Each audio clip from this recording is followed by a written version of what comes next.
ሰላም ጤና ይስጥልን ውድ የሚኪያስ ሚዲያ ተከታታዮች እንደምን አድራችኋል? በትናንትናው ዕለት የአንድ የኢቢኤስ ጋዜጠኛ ከተማሪ ብርቱካን ጉዳይ ጋር በተገናኘ መታሰሩ በስፋት እየተነገረ ነው።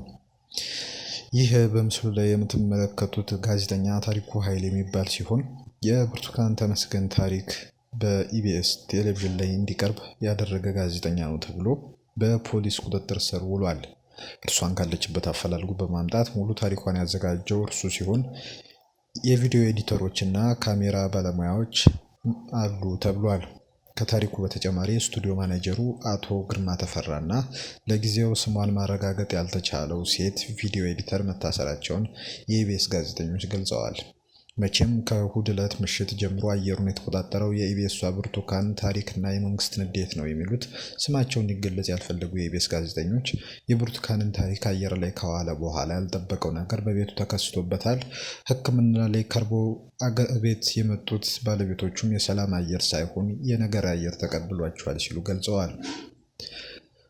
ከማክሰኞ ምሽት ጀምሮ የፌዴራል ፖሊስ የኢቢኤስን ቢሮ ተገኝቶ አስፈላጊ ናቸው ያላቸውን መረጃዎችና ማስረጃዎች ወስዷል የሚሉት ጋዜጠኞች በሁለት ፒክአፕ መኪና የነበሩት ፖሊሶችም ከኢቢኤስ ቢሮ ውጭ ሆነው ሲጠብቁ አድረዋል ብለዋል። ፖሊሶች ለምርመራ ስራቸው አስፈላጊ ናቸው ያሏቸውን 5 የጣቢያው ሰራተኞች እንዳሰሩ ሰምተናል የሚሉት ጋዜጠኞች ይህ ቁጥር ዜናው በተጠናቀረበት ወቅት ሊጨምርም ሊቀንስም ይችላል ብለዋል። ዛሬ ጠዋት ማለትም ረቡዕ ጠዋት ላይ ሰራተኞች ወደ ጣቢያው ሲመጡ ፖሊሶች በር ላይ ነበሩ የሚሉት ስማቸው እንዳይጠቀስ የፈለጉት እነዚሁ ጋዜጠኞች ሰራተኛ ወደ ግቢው መግባት እንጂ መውጣት እንደማይችል ሲደረግ ነበር ብለዋል። ምሳ ሰዓት ላይ ጣቢያው ሶስቱም የኢቢኤስ ቻናሎች ለተወሰነ ሰዓት ተቋርጦ የነበረ ቢሆንም ሊመለስ እንደቻለ ለማወቅ ተችሏል ብለዋል። በሳምንቱ መጨረሻ የሚቀርቡ የመዝናኛ ፕሮግራሞች ረቡዕ መቀረጽ ነበረባቸው። ሆኖም ፖሊሶች ውጡ በማለት በመከልከላቸው ምክንያት ያ ሊሆን አልቻለም። ዛሬ ደግሞ ሰይፉ ፋንታሁን ፕሮግራሙን መቅረጽ ያለበት ሲሆን ግን ጉዳዩ መፍትሄ ካላገኘ እሱም ላይቀርጽ ይችላል ተብሏል። ምናልባት ግን ሰይፉ ሌላ ስቱዲዮ ስላለው እዚያ ሊቀርጽ ይችላል የሚሉት ጋዜጠኞቹ ዛሬ ስራ ሳይሰሩ መዋላቸውን ገልጸዋል።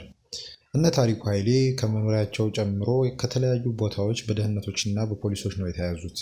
ምን እንደተባሉ የታወቀ ነገር የለም ሲሉ ገልጸዋል። ምንጮች እንደሚሉት መንግስት የብርቱካንን ጉዳይ ነጥብ አስጥሎኛል የሚል አቋም ይዟል ነው ያሉት። የዩቲዩብ ቻናላችን ላይክ፣ ሰብስክራይብ እንዲሁም የደወል ምልክቱ በመጫን አብራችሁ እንድትሆኑ በክብር ጋብዘናችኋል። መልካም ጊዜ፣ መልካም ቆይታ።